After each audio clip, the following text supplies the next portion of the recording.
Muchagara muripo, ngoni dzenyu Ishe wangu dzinogara kusingaperi.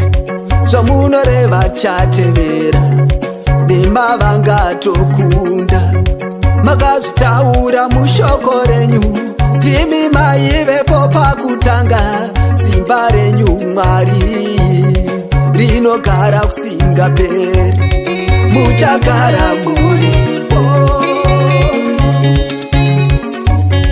mucharamba muripo, mucharamba muripo. Kana zvibvira Ishe wangu, turai mutoro Baba, mugondinunura pane zvinorema.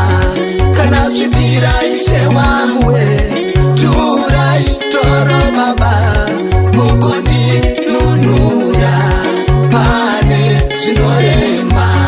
Kana zvibvira Ishe wangu, turai mutoro Baba, mugondinunura pane zvinorema.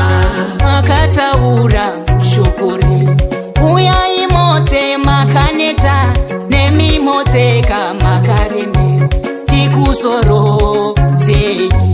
Makataura mushoko renyu, uyai mose makaneta, nemi mose kamakaremera, tikuzorodzei.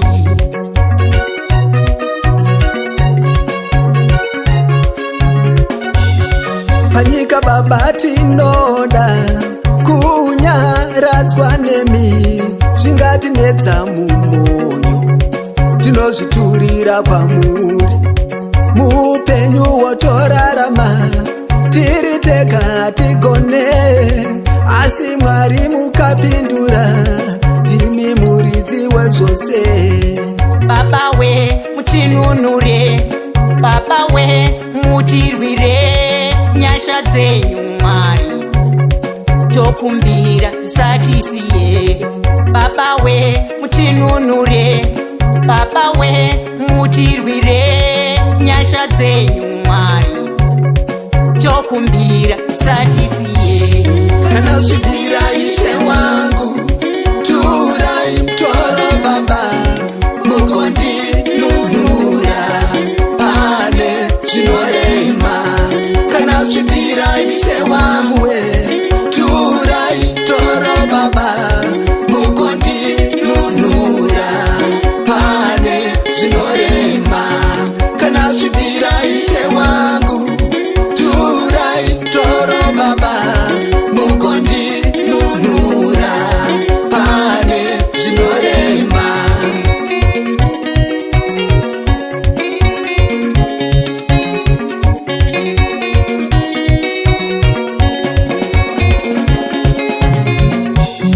Muchagara muripo, mucharamba muripo, muchagara muripo,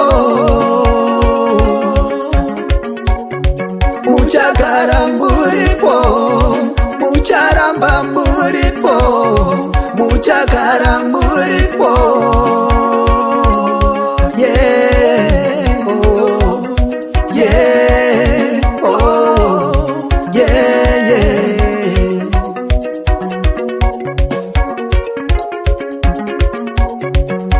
Onai baba kuchema kwawanda, onai baba urwere hwawanda, onai baba matambudziko, tokumbira mutinunure.